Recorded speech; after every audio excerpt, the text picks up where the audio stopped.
प्राचीन काल से ही भारत पर बहुत सी विदेशी शक्तियों ने आक्रमण किया और यहाँ अपनी सत्ता कायम की। लेकिन इनमें से जिन विदेशियों ने भारत को सबसे ज्यादा नुकसान पहुँचाया और भारत की धन संपदा को लूटा वो अंग्रेज थे। अंग्रेज ने जब भारत की ओर रुख किया तो उस वक्त भारत पर शक्तिशाली मुगलों का शासन था, जिनकी सत्ता को चुनौती देना इतना आसान नहीं था। अंग्रेजों से पहले राजपूतों, मराठों और अफगानों ने भी मुगलों से टक्कर लेने की कोशिश की थी, लेकिन वो सब नाकामयाब रहे थे। ऐसे में ये सवाल हमारे मन में जरूर आता है कि जिन मुगलों को अफगान, राजपूत और मराठों ने इतनी कोशिशों के बावजूद नहीं हरा पाए, उन्हें अंग्रेजों ने पूरी तरह से कैसे खत्म कर दिया। आज की वीडियो में हम आपको बताएंगे कि आखिर कैसे अंग्रेजों ने मुगलों को उखाड़कर भारत पर अपनी सत्ता कायम की और इसके लिए कैसे उन्होंने डिवाइड एंड रूल पॉलिसी का इस्तेमाल किया। तो वीडियो को बिना स्किप किए एंड तक जरूर देखिएगा। अंग्रेजों ने जब भारत की ओर रुख किया तो 17वीं सदी शुरू हो चुकी थी।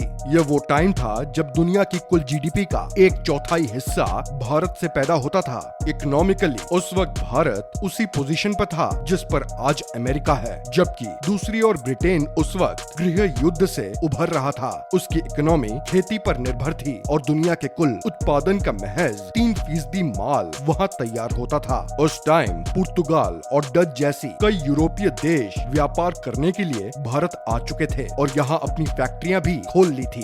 भारत में पैदा होने वाले मसालों की वजह से सभी पश्चिमी देश भारत से व्यापार करना चाहते थे। ब्रिटेन ने भी व्यापार में ज्यादा से ज्यादा फायदा उठाने के लिए भारत की ओर रुख किया। इसके लिए सर जेम्स लैंकास्टर ने ब्रिटेन के 200 रसूखदार व्यापारियों को एकजुट किया और 31 दिसंबर 1600 को एक नई कंपनी की नींव डाली, जिसका नाम ईस्ट इंडिया कंपनी रखा गया।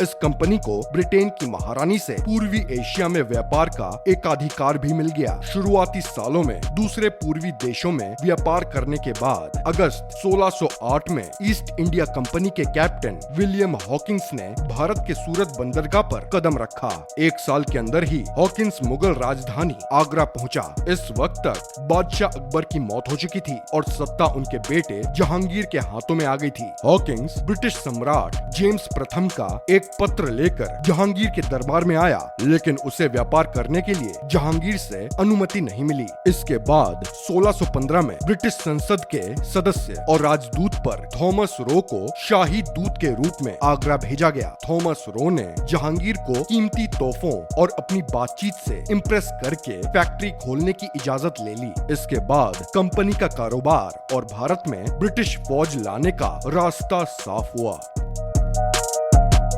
शुरुआत में कंपनी चांदी के बदले भारत से चाय, मसाले, रेशम, कपास, गुड़ का शीरा, कपड़ा और खनिज ले जाती थी और उसे विदेशों में कई गुना ज्यादा कीमत पर बेचकर बड़ा मुनाफा कमाती थी। उस वक्त भारत में ईस्ट इंडिया कंपनी के प्रतिद्वंदी पुर्तगाली और फ्रांसीसी थे। उनसे मुकाबला करने के लिए 1670 में ब्रिटिश सम्राट चार्ल्स द्वितीय ने ईस्ट इंडिया कंपनी को विदेश में युद्ध करने और उपनिवेश बनाने की इजाजत दे दी, जिसके फलस्वरूप उनके बीच एक के बाद एक करके कई युद्ध हुए,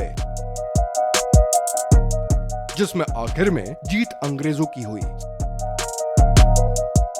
1686 में तो ब्रिटेन से सेना बुलाकर वो मुगलों से भी भिड़ गए। हालांकि इस लड़ाई में कंपनी की बुरी तरह हार हुई। कंपनी के पास अपने कारखानों को वापस पाने के लिए औरंगजेब के दरबार में भिखारियों की तरह नाक रगड़ने और माफी मांगने के अलावा और कोई दूसरा चारा नहीं था।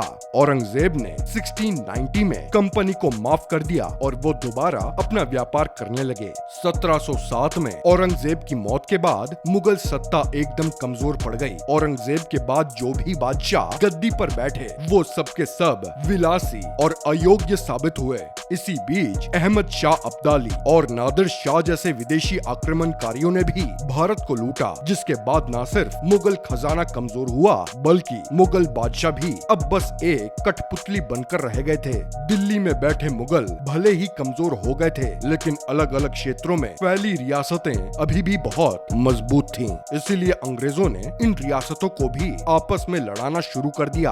बंगाल के नवाब सिराजुद्दौला ईस्ट इंडिया कंपनी के सैनिक बढ़ाने, कलकत्ता की किलेबंदी और दस्तक के गलत इस्तेमाल करने से नाराज थे। 23 जून 1757 को पलासी में रॉबर्ट क्लाइव की अगुवाई में ईस्ट इंडिया कंपनी और सिराजुद्दौला के बीच जंग हुई, जिसमें अपने सेनापति मीर जाफर की गद्दारी की वजह से सिराजुद्दौला हार गए, जिसके बाद बंगाल में टैक्स कलेक्शन की कमान ईस्ट इंडिया कंपनी के हाथों में आ गई। 1765 में बक्सर के युद्ध में बंगाल के नवाब मीर कासिम, अवध के नवाब सुजाउद्दौला और मुगल बादशाह शाह आलम द्वितीय की संयुक्त सेना को हराने के बाद अब अंग्रेज और भी ज्यादा पावरफुल हो गए थे। लेकिन अंग्रेजों के सामने अभी भी दो बड़ी चुनौतियां थीं। दक्षिण में टीपू सुल्तान और विंध्या के दक्षिण में मराठा।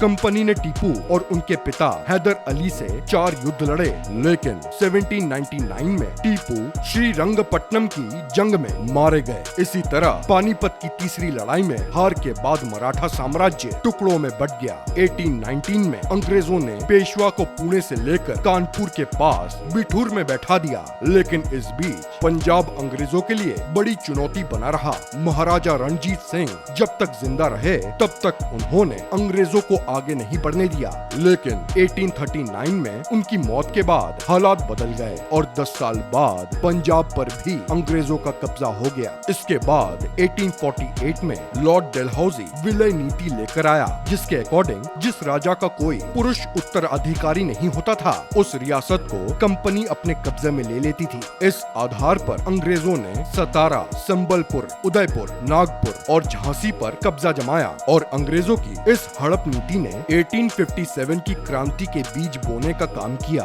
1857 की क्रांति ने भारत में अंग्रेजों की जड़ों को हिला कर रख दिया था, लेकिन फिर भी अंग्रेजों ने बड़ी क्रूरता से इस क्रांति को दबा दिया। इस क्रांति के समय मुगल शासक बहादुर शाह जफर दिल्ली के बादशाह थे। अंग्रेजों ने उन्हें कैद करके रंगून भिजवा दिया और उनके सभी बेटों का बहुत ही बेरहमी से कत्ल कर दिया। इस तरह 300 सालों से ज्यादा राज करने के बाद मुगलों का राज हमेशा के लिए खत्म हो गया। हालांकि 1857 की क्रांति के बाद ईस्ट इंडिया कंपनी से भी भारत पर रूल करने का अधिकार छीन लिया गया और अब भारत का शासन डायरेक्ट ब्रिटेन की महारानी के अंडर आ गया, जिन्होंने अगले 100 सालों तक भारत पर राज किया। तो दोस्तों, ये थी अंग्रेजों के मुगलों से सत्ता हथियाने के ऊपर हमारी आज की वीडियो। आपके हिसाब से मुगलों के पतन के पीछे सबसे बड़ा कारण कौन सा था? हमें कमेंट करके जरूर बताइएगा। हम उम्मीद करते हैं कि आपको ये वीडियो पसंद आई होगी। अगर वीडियो इन्फॉर्मेटिव लगी हो तो इसको लाइक एंड शेयर और चैनल को सब्सक्राइब करना मत भूलिएगा।